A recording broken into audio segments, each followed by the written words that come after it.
자, 오늘 또 말씀을 통해 또한 우리가 계속해서 묵상하고 있는 레위기를 통해 하나님의 시선과 마음이 우리에게 회복되고 또 우리가 더 하나님을 닮아가는 귀한 하루가 되시기를 바랍니다. 우리 함께 사도신경으로 신앙 고백하고 말씀 나누겠습니다. 나는 전능하신 아버지 하나님 천지의 창조주를 믿습니다. 나는 그의 유일하신 아들 우리 주 예수 그리스도를 믿습니다. 그는 성령으로 잉태되어 동정녀 마리아에게서 나시고 본디오 빌라도에게 고난을 받아 십자가에 못 박혀 죽으시고 장사된 지 사흘 만에 죽은 자 가운데서 다시 살아나셨으며 하늘에 오르셔 전능하신 아버지 하나님 우편에 앉아 계시다가 거기로부터 살아있는 자와 죽은 자를 심판하러 오십니다. 나는 성령을 믿으며 거룩한 공교회와 성도의 교제와 죄를 용서받는 것과 몸의 부활과 영생을 믿습니다. 아멘. 자, 오늘 본문은 레위기 14장입니다. 그럼 혹시 레위기 14장을 직접 읽어보셨습니까? 아마 읽기가 참 쉽지 않을 것 같습니다. 한번 읽어도 별 의미가 없는 것 같고 또한 내용 파악도 쉽지가 않은데요. 오늘은 전체적인 큰 흐름을 잡으면서 오늘 레위기 14장을 묵상했으면 좋겠습니다. 자, 오늘 본문은 크게 세 부분으로 나누는데요. 먼저 1절부터 32절까지가 악성 피부병이 이제 나은 사람에 치러야 되는 여러 가지 정결의식에 대해서 말하고 있고요. 33절부터 53절까지는 이제 집에 생긴 악성 곰팡이 처리의 문제, 그리고 마지막으로 54절, 57절은 결론 부분입니다. 그러면 전체적으로는 오늘 나병과 관련된다고 말하는데요. 우리가 생각하는 한센병이나 문둥병과는 조금 다른 겁니다. 그냥 악성 피부병이나 곰팡이 정도로 이해하면 좋을 것 같습니다. 자, 오늘 보면 이런 병에 걸렸다가 낫게 되었을 때 이들이 다시 어떤 절차를 통해서 공동체 안에 들어오는지에 대한 이야기입니다. 그럼 다시 말하면 병이 나았다라고 해서 그냥 곧바로 즉시 공동체로 들어올 수가 없었고 몇 가지 절차를 거쳐야만 했다라는 것이죠. 먼저는 그 병에 대한 제사장의 판결이 필요한데요. 이때 제사장은 당시 환자가 지내던 집 밖으로 나와서 그를 진찰하게 됩니다. 그래서 그때 나았다는 판명을 받게 되면 그는 이제 정결의식을 치러야 하는데 이때 새 2마리와 백향목, 홍색식 우슬초를 통해서 정결의식을 치릅니다. 그러면 잠깐 설명해 드리면 백향목은 힘을 상징하면서 귀신을 물리치는 데 사용되고요. 붉은색 실은 새로운 생명을 뜻합니다. 그리고 우슬초는 정결의식에 사용되는 향기로운 풀이었습니다. 그리고 이후에 새 1마리는 흐르는 물 위에서 잡은 다음에 살아있는 새를 그 새의 피에 담근 후에 그 피를 환자의 몸에 7번 뿌리고 정하다고 합니다. 그런 다음 살아있는 새를 놓아주게 되지요. 여러분, 이 살아있는 새 1마리를 놓아주는 것은 우리가 레위기 16장에서 광야로 보냈던 아사셀의 염소를 생각나게 합니다. 그 새를 놓아주면서 우리의 죄가 다 날아갔다라는 것을 상징적으로 보게 되는 것이죠. 그런 다음에 이제 환자는 옷을 빨고 모든 털을 밀고 물로 씻고 7일간을 머물게 됩니다. 그러면 여러분 이것만으로 다 끝났을까요? 그렇지가 않습니다. 진영에 들어오기 위해서는 또 장막 밖에서 7일을 더 기다려야 했는데요. 아마도 혹시 제사장이 잘못 판단했거나 아니면 이 부정함이 일시적으로 나아졌다는 것을 우려해서 아마 조금 더 시간을 가지고 지켜본 것 같습니다. 그렇게 7일이 지난 뒤에 다시 모든 털을 밀고 그의 옷을 빨고 몸을 물에 씻어야만 했습니다. 그러면 끝났을까요? 아닙니다. 다시 그는 8일째에 하나님이 말씀하신 제물을 가지고 제사를 드려야만 했습니다. 그러면 이때 제사장은 여러분 제물의 피와 기름을 가지고 정결함을 받은 자의 오른쪽 귓불이 그리고 오른쪽 엄지손가락, 오른쪽 엄지발가락에 바르게 됩니다. 그러면 이것은 우리의 몸 전체를 의미한다라고 했죠.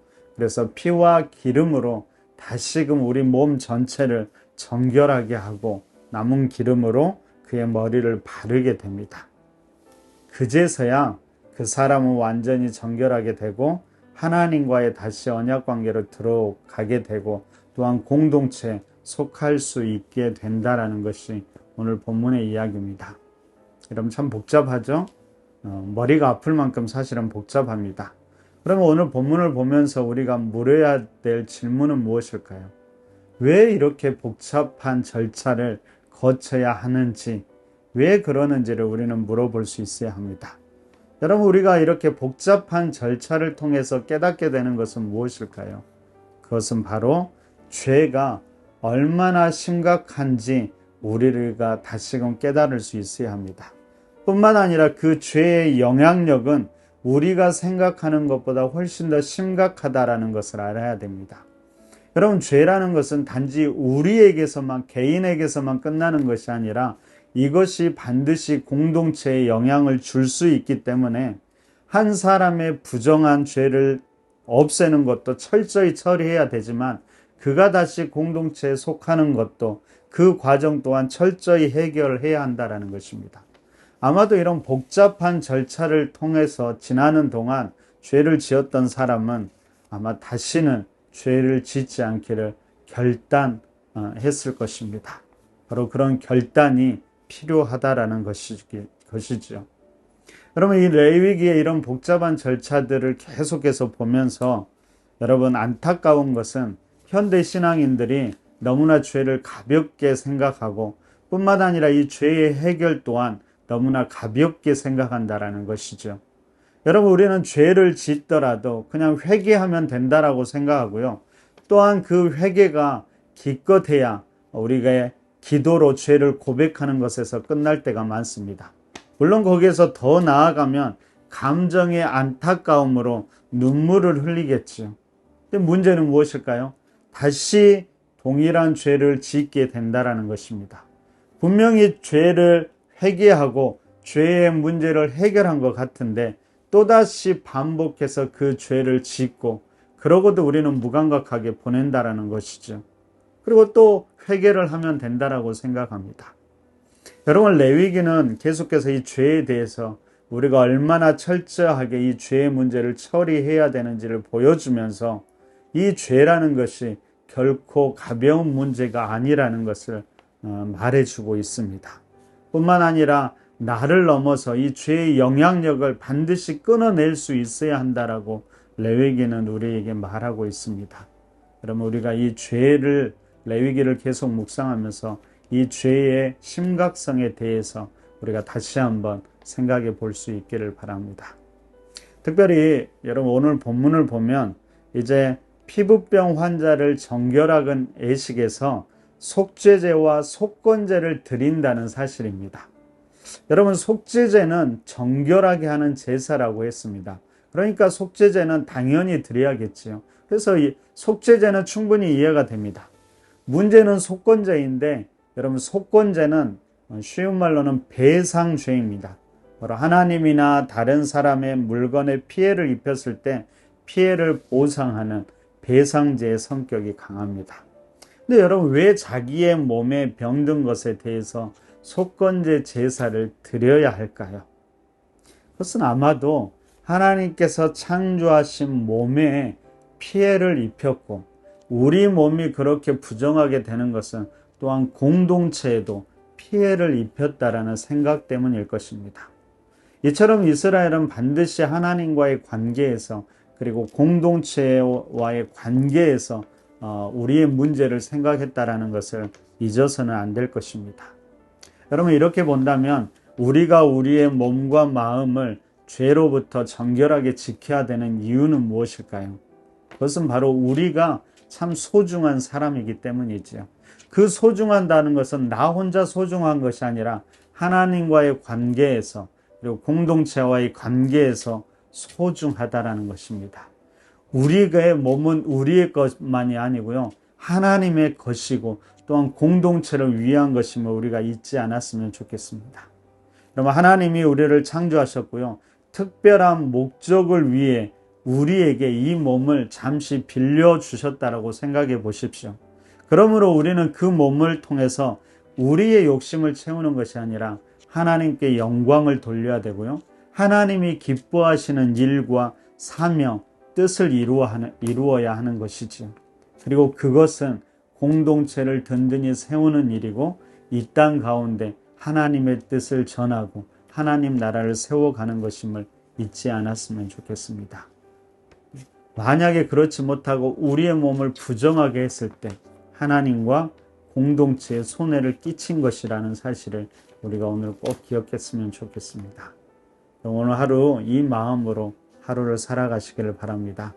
다시 말씀드리지만 우리의 몸은 우리 개인의 것만이 아니라 하나님의 것이고 공동체의 것이고 또한 특별한 목적을 위해서 하나님이 잠시 빌려주신 것임을 잊지 마시고요. 오늘 하루 이 몸을 좀 거룩하게 건강하게 지켜나가는 데 힘쓰시고 이 몸으로 하나님께 영광을 돌리고 하나님의 뜻을 이름으로 하나님을 기쁘시게 했으면 좋겠습니다. 그리고 이 몸으로 공동체를 든든히 세워가시는 여러분들이 되시기를 간절히 바랍니다. 우리 함께 이런 주신 말씀을 기억하시고요. 함께 나눈 말씀도 기억하면서 함께 기도했으면 좋겠습니다. 더욱더 죄에 민감하기를 기도하시고요. 우리의 몸이 하나님께 영광을 돌릴 수 있도록 그리고 우리의 몸을 통해 공동체를 세워갈 수 있도록 기도해 주시고요. 특별히 육신이 연약한 성도들을 위해서도 기도해 주시고 여러 가지 어려움 가운데 있는 성도들을 위해서도 기도해 주시기 바랍니다. 그리고 내일 주일 예배를 위해서도 기도하시고요. 여러분 스스로도 예배를 위해서 오늘 기도로 준비하시는 귀한 하루가 되시기를 바랍니다. 이런 기도 제목으로 기도하고 오늘 또 믿음 가운데 승리하시고 말씀과 동행하시기를 바랍니다. 함께 기도하겠습니다.